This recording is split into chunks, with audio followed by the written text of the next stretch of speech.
What's going on, everyone? It's your boy Savvy, and welcome back to the Savvy Show. And in today's episode, before we get started, like always, man, it's gonna be hot. It's Dr. Bob. You guys already know the vibe. It took a while for me to make another reaction for you guys since I've just been caught up with my 9 to 5. However, I got time today, and it's always exciting when I take like a small break, and then there's so much videos to catch up on, because all his videos are spicy, so it's always dope to just binge watch all of them. So we're gonna get this one set out today, and then hopefully the next one that I didn't react to, it looked like a gladiator type SCP. I'm not too sure about that one, but that one looks pretty hot too. But today's episode looks a little queasy for my taste, but you already know those are the best ones. So with that being said, this is going to be SCP-6698. Clean your pipes, people. Come on now. We don't like clutter. We don't like gutter. Let's clean them up. So with that being said, I already know it's going to be a bug type SCP. From the thumbnail alone, it looks like some grasshoppers / cockroaches. I'm not too sure. Some guys oozing in the bathtub. Who knows what's going to happen? But yo, like always, we're going to find out today. So with that being said, if you guys are excited for this reaction and you do enjoy it along the way, please feel free to smash that like button for the kid. It really helps the channel grow, and it pushes my content to people that might be interested into it, like yourself, like-minded individuals that love SCP heat. So with that all out the way, without any further ado, let's get this show started. Alrighty, SCP-6698. Clean your pipes, people. At first glance, it looks like a perfectly ordinary bathroom. Nothing to suggest that anything weird is going on here. Certainly, if the D-Class personnel assigned to investigate this facility had encountered this room in the wild, if he walked into a bathroom that looked like this while visiting a friend's house or lunching in a restaurant, or even stopping at a gas station rest stop, he wouldn't have any reason to think anything was amiss. But this is the SCP Foundation, so he knows that nothing here is as it seems. He glances briefly up at the camera installed in the ceiling. The lens aperture dilates briefly, focusing on his face, and he knows that an SCP technical on the other end is watching his every move. He grimaces, fully aware that his status as a member of D-Class personnel means that every experiment could be his last. Exactly. And I also always wondered, do the researchers tell the D-Classes about the SCP itself, like how it operates, what is it about? Because sometimes they do testing and they have to find out information about it. But it seems like in this situation, they're just throwing him into this blind just to see how it's going to react. So let's see what this is about. That knowledge doesn't exactly endear him to the Foundation or its mission, but it's not like he has much of a choice in picking his assignments. Sure. Suddenly, a voice crackles to life over the intercom. "Please step fully into the bathroom," says the researcher on the other end of the camera feed. Is that Buck? If you guys know, you know. "What's this all about?" asks the D-Class personnel. "This is just a bathroom, isn't it? What's so special about this place?" Uh-oh. His eyes scan the room. The floor is covered with smooth white tiles. The walls are a soothing light blue color, reminiscent of a calm ocean. The sort of color that you might pick for its soothing effect when you need to make use of these facilities. Okay. A large mirror is fixed to the wall before a countertop with a sink. Next to the sink, there's a toilet. Is that Next hair? to that, a bathtub with a shower. Was there like hair on the toilet? I was about to say, this whole bathroom's so spotless. I was surprised it's not dirty, and then I just see pieces of hair on the toilet seat. Like, yo, is that just me seeing shit? But A large mirror is fixed to the wall before a countertop with a sink. Next to the sink, that's definitely hair, bro. Come on now. there's a toilet, and next to that, a bathtub with a shower. There's a scrubbing brush and a plunger stashed behind the toilet tank, and a fuzzy shag cover stretched over the toilet lid. Oh, it's a fuzzy cover. The artwork was a little bit different on the last. It's all very ordinary. It's much too ordinary, he thinks. A sudden horrible thought occurs to him. "You're not gonna watch me use the toilet?" he asks, a slight edge of panic in his voice. Is that what you're worried about, bro? Oh my god, you have no idea what's in store for you. You're in the SCP Foundation. That's the least of your worries. That's absurd, of course, but here at the SCP Foundation, there's nothing that he would put past these people. They've always got some new weirdness happening, and it wouldn't at all surprise him to learn that they would want to watch him at his most exposed. The voice comes back over the intercom. "What? No, you don't need to use that. Look, just step forward. Literally all that I want you to do is to step into the room." The D-Class smirks to himself. He's already been through more of these crazy experiments than he would care to remember. Oh, he survived. He has the scars to prove it. It gives him a small measure of satisfaction to hear the agent getting flustered. Even if he has to participate in these dangerous experiments, he can at least make things awkward for his tormentors. That seems like a little bit of poetic justice to him. As the agent requested, though, he steps forward. The moment that he's cleared the threshold, the door slams behind him with a crash. The D-Class jumps in surprise and shouts, What'd you do that? Oh my god. I didn't do that, says the voice over the intercom. Of course, thinks the D-Class personnel. He should have expected this. He grabs the doorknob and tries to yank the door open, but the door is stuck fast. He yanks again, harder this time, but the result is the same. The door doesn't budge at all. The door's stuck, cries the D-Class. I don't think he's gonna survive this one, just saying.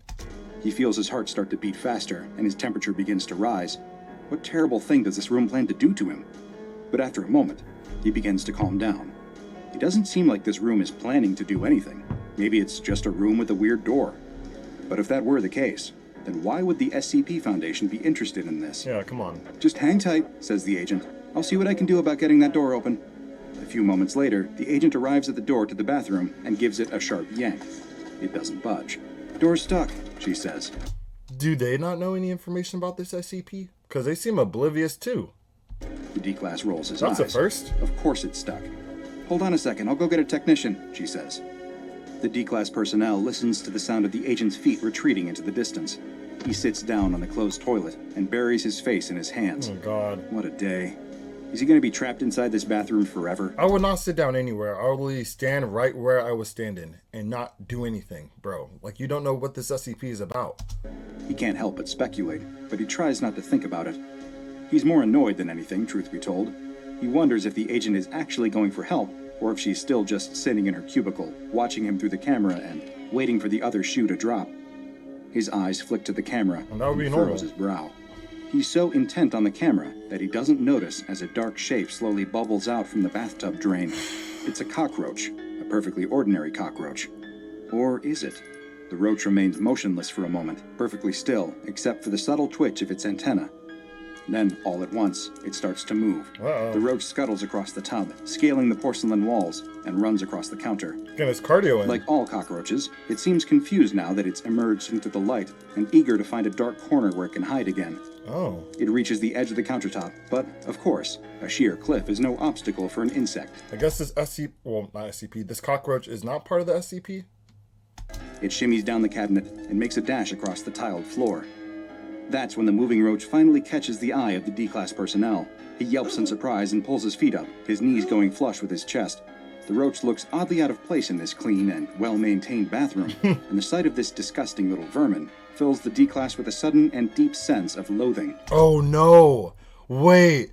Is there going to be a situation where the cockroach is going to try to find a dark place and is going to try to find maybe the D-Class to go inside because, you know, his body would be dark. It's the only dark place in this whole room. And he's going to be infested with all these cockroaches living in his body. Like, yo. That's one massive cockroach, he mumbles to himself. Almost as if it heard his words, the roach starts to skitter toward him. The D-Class does not like that at all. Without hesitation, he immediately stomps on the roach, bringing his foot down with a definite thud, and then grinding the unfortunate insect under his heel. The sound is loud enough to attract the attention of the agent behind the camera. Apparently, she must have returned to her post after sending a request for a technician. What was that? She asks, her voice crackling over the intercom. There was a really huge cockroach, just came out of the tub.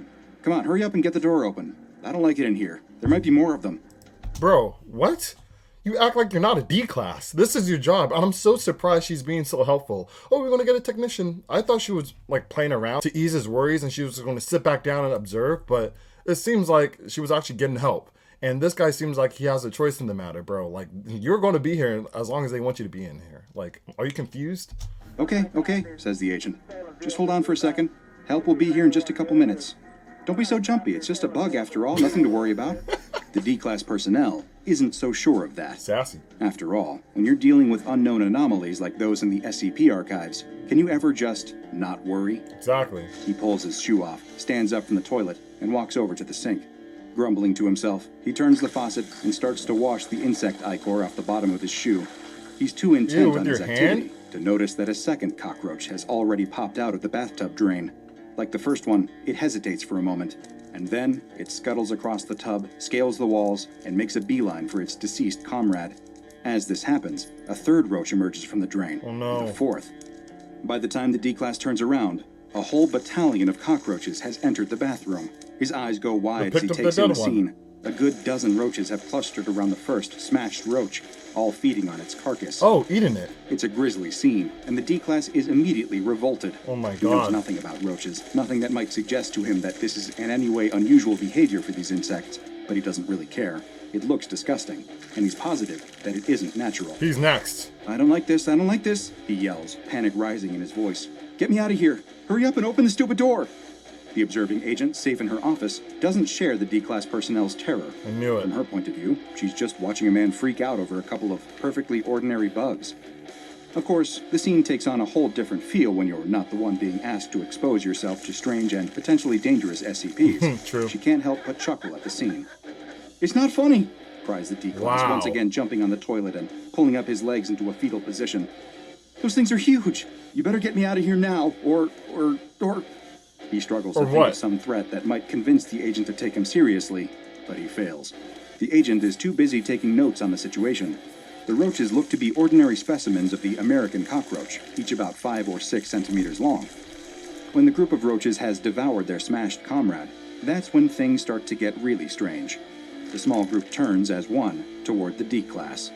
Now that is weird, thinks the agent. The D-Class probably thinks the same, because he starts to scream incoherently. Both Agent and D-Class are so focused on the roaches that they don't notice something even more sinister happening in the bathtub. A dark, tar-like substance has started to seep out of the drain, gradually filling the bathtub. The agent is too busy trying to soothe the D-Class, trying to convince him to stop screaming and start explaining the scene to her in rational detail so that she can add his observations to her notes. You about to be lunch, Meanwhile, bro. the oily black tar continues to bubble from the drain, the surface level rising, until the tub is approximately 1/5 full of black goo. The D-Class's eyes suddenly alight on the tub. What's this? He mutters. Suddenly, dozens and dozens, maybe hundreds, of roaches start to rise from the black goo. They boil over the sides of the tub in massive chitinous waves, spreading across the floor of the bathroom in a solid sheet of glimmering black carapaces. It's over. It happens so fast that the D-Class can only gibber in mindless terror. And there's nothing you could really do, because you can't, like, climb up somewhere. These cockroaches could climb on walls and stuff, like... Yo. Oh my God. For the moment, the D-Class seems safe perched on the toilet. The roaches can't scale up the shiny porcelain, slipping back down at every attempt. He scrambles to his feet, standing on top of the toilet lid and praying that it will hold his full weight. Otherwise, he's going to tumble headfirst into that writhing, seething swarm of vermin. Why would the cockroaches just climb the wall behind the toilet and just hop on the toilet top and then, get the D-Class by the head? I mean, why are they going up that way? He stares at what looks like an ocean of living insects, the light reflecting off their chitinous shells with an evil, oily gleam. It's like a scene out of a cheesy horror movie. Oh my God. It's all too real. Through his panic, the D-Class vaguely recalls that when he was a kid, he once read a book about ancient life on Earth during the Permian era, when the Earth was a hot, humid jungle, when high temperatures and oxygen-rich air made the world perfect for giant insects. Cockroaches have lived on this Earth for how many million years, he wonders. He knows it's a lot, and he can't help but think about that legacy now that he's confronted with a living carpet made entirely out of roaches. Aren't scientists always predicting that cockroaches will eventually outlive humanity? They're the only nasty little things tenacious enough to survive a nuclear holocaust or the punishments of climate change. He's less worried that cockroaches will outlive humanity right now, though, and more worried that they might outlive him personally. The roaches can't get up the toilet, but they have more success in scaling the walls. That's what I'm saying. Soon the walls are covered in a mass of roaches, the air filling with a constant cacophony of chittering and scratching. It's over, that buddy. sends chills up the spine of the panicking D-Class.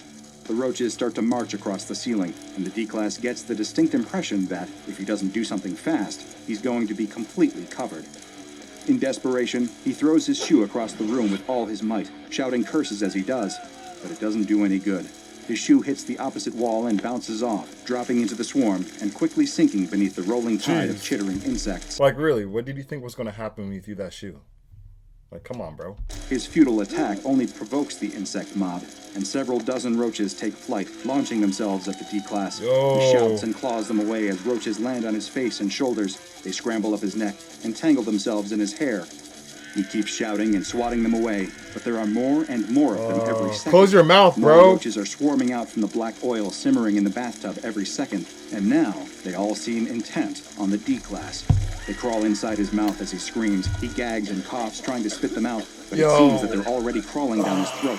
It's over, bro. I would have closed my mouth no matter how bad I wanted to scream. Obviously, I understand the situation is really scary. But bro, you know it's going to be hot if it goes in your mouth. Panic, he slips and lurches forward, screaming and flailing his arms helplessly. He dives into the writhing mass of roaches. Within seconds, he is covered in a sheet of living insects. The observing agent is speechless, unable to comprehend the sheer insanity of what she is seeing. Yeah, and I doubt there was a technician on the way, just saying. But watching the D-Class be consumed by cockroaches prompts her to vomit in disgust. The retching, gagging noises can be heard over the intercom. Hardly professional behavior, but we're way past worrying about that by now. By now, the bathtub is almost completely filled with black goo. The roaches start to return to the bathtub, scaling the tub walls in vast waves and throwing themselves into the pool of dark tar. As they retreat, they reveal the decimated remains of the D-Class. He's low-key pregnant too. Cockroach babies, bruh. Like, yo. And one, I'm just trying to get a grasp of this SCP. I'm going to assume the bathroom itself is the main SCP. And somehow it could just manifest random cockroaches, which is not really familiar with this SCP. It's just somewhat getting teleported within, the bathtub drain. And they're just trying to find a place to reside in. So I feel like that's like the whole concept of this. The corpse is ragged and bloody, partially eaten, its stomach visibly bloated. It twitches slightly, and the observing agent momentarily wonders if it's somehow possible that the D-Class personnel survived his ordeal, even though even a brief glance at the state of the corpse should make it clear it would be impossible. You know those are cockroaches. There's just far too much damage. It's obvious, in fact, that the twitching is caused by roaches that have burrowed into the body, squirming beneath its skin. Suddenly, something else begins to rise from the bathtub. It's another corpse, one in a much more advanced state of decomposition, to the point that it's nearly skeletal, but there's still enough flesh clinging to its bones that you might be able to recognize it for the person it used to be. Under the black ooze, there's still a ghost of a face clinging to the skull, liquefying eyeballs still rolling around loosely in its dark sockets, tattered lips hanging off of stained teeth. Its eyes swivel toward the prone body of the D-Class with malevolent intention. Black tar drips from its arms and skull. It places one hand against the rim of the bathtub, the other against the blue wallpapered wall, and slowly hoists itself up and out of the pool of black tar, displacing another few dozen cockroaches with its movements. The corpse slowly stumbles to its feet, dribbling black ichor, and steps out of the bathtub. Not expect this. It staggers across the room with sticky, uncertain steps, leaving a trail of roaches and black goo. When it reaches the body of the D-Class, it grabs it by the leg and then drags it back across the bathroom floor toward the tub. The skeletal corpse pulls the body of the D-Class personnel into the tub, and both of them submerge into the black goo. What the heck? The remaining cockroaches follow suit, jumping into the black oil and slowly sinking below the surface. At the same time, the level of the black substance begins to fall as it starts to swirl away down the drain. After several minutes, the black goo has completely drained away, leaving no trace that it ever existed. The roaches, the strange living cadaver, and the corpse of the D-Class have all completely vanished, so that by the time the door of the bathroom clicks open again, there's nothing to suggest that there's anything at all strange about this room. Yo. Too late, the agent bursts into the room, flinging open the now unlocked door with all her might. She scans the room in confusion, knowing that just moments ago, it was the scene of grisly carnage. You know you weren't trying to save this D-Class. Quit trying to act like, you know he was a goner. And if you were really trying to save it, you wouldn't be laughing at him when all the cockroaches were swarming. I know you're throwing up, but like, come on, where's the technician? There's no evidence of that now, but just the memory, the sight of the D-Class's bloated corpse, the sound of thousands of cockroaches marching and scuttling in unison, is enough to make the bile rise in her throat. She leans forward, hands on her knees, and vomits again. She's seen a lot as an SCP Foundation agent, but this SCP is definitely not one for the faint of heart. Is she in the bathroom? Wouldn't the door be shut then and it's her turn? What is she doing inside there? What the heck? Or the sick of stomach. What just happened here? Unfortunately, this is far from an unusual occurrence when you're dealing with SCP-6698. SCP-6698 is to all appearances a perfectly ordinary bathroom. Until it started to manifest anomalous behavior, it existed as a second-story bathroom in a private residence somewhere in Alabama in the United States. The first instance of anomalous behavior happened the day after a resident of the household, a 16-year-old male, reported killing an unusually large cockroach in the bathroom. The following night, when using the same bathroom, that same resident was overheard yelling in fright. His screams were followed by sounds described as a sink breaking and then a body falling against a crunchy and wet surface. Other members of the family attempted to respond to these sounds, but found that the door to the bathroom refused to open. Why don't you just bust the door open? Like, honestly, I would try to figure out if that was a possibility. Like, while this is in the SCP Foundation, just get an axe at the door and see if you can penetrate it. Because if not, that would be more interesting. Because so far it just seems like a regular door and it just locks itself. And if that's the case, you could just easily push that open. Come on now. Once the noises subsided, they found the door suddenly quite pliable. But when they checked inside, they could not find any evidence of the bathroom's teenage victim. The SCP Foundation quickly responded to the incident, amnesticizing the family and planting a suggestion that the missing teenager simply ran away from home into their subconscious. Wow. The family was moved from the residence, which was then purchased by a Foundation shell company to allow for further testing. When a human enters the room, the door to the bathroom immediately closes and locks. The door will remain locked until the event is completed. Okay, that makes sense. So what happened to the researcher? She literally went into the bathroom, threw up in there, and I'm assuming she died off screen because we didn't see the door shut behind her. Attempts to physically damage the door when it is in its locked state have all met with failure. A recording camera was installed in the bathroom to allow agents to observe the event as it unfolds. Victims who unknowingly wander into SCP-6698 will find themselves trapped. Moments after the door locks, cockroaches will start to emerge from the drain of the bathtub. Once the swarm has reached sufficient mass, the roaches will attack and feed upon the victim. At the same time, a black oil will start to fill the tub, laying the stage for the emergence of the mysterious tar zombie, which then removes the corpse of the victim from the scene. Tar zombie. The observing agent noted that the skeletal corpse she saw emerge from the tub bore a superficial resemblance to the missing 16-year-old male, raising questions about how SCP-6698 might have bonded with its original victim. Testing was suspended following the death of the D-Class personnel, so it is currently unclear if the same tar zombie appears during every instance, or if perhaps SCP-6698 pulls from a rotating roster of previous victims during its manifestations.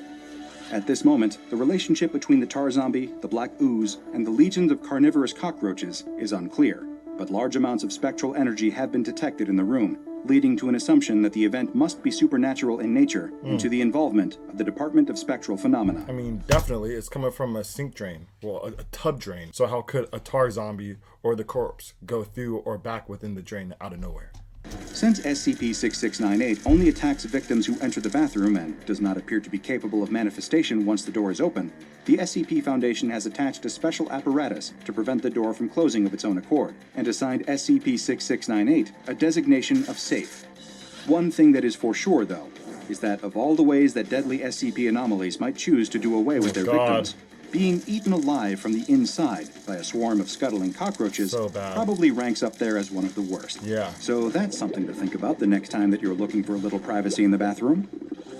If you want to support this important mission while also getting influence over the anomalies we cover, SCP-2119. We already saw that. Wait, have we? Wait, we haven't seen that one, I think. That might be one of the newest ones. Okay, anyway, this was interesting. It's more so self-explanatory from what we saw. The only thing that confused me was the tar zombie, but it makes sense that it could be a previous victim. I thought it might be another part of the SCP itself. Like maybe it was the soul of the SCP that inhabits the fallen victim that the cockroach eat. That could make more sense if there was a little bit more lore behind it. Or it's just like, you know, this SCP just takes over the last corpse and, like, you know, rinses and repeats when it gets a new one. But either way, pretty cool SCP. Wasn't as queasy as I was expecting. I think personally for me, cockroaches don't really like scare me. Don't really give me that creepy vibe as I would figure. Like more so worms and like earwigs. Those are like the worst ones that I hate. So yeah, this was cool. So if you guys enjoyed this reaction, please let me know by smashing that like button, and also smash the sub button, join the family, and hit that bell so you don't miss an upload. And now, unfortunately, that concludes today's episode. However, I'll catch you guys on the next one.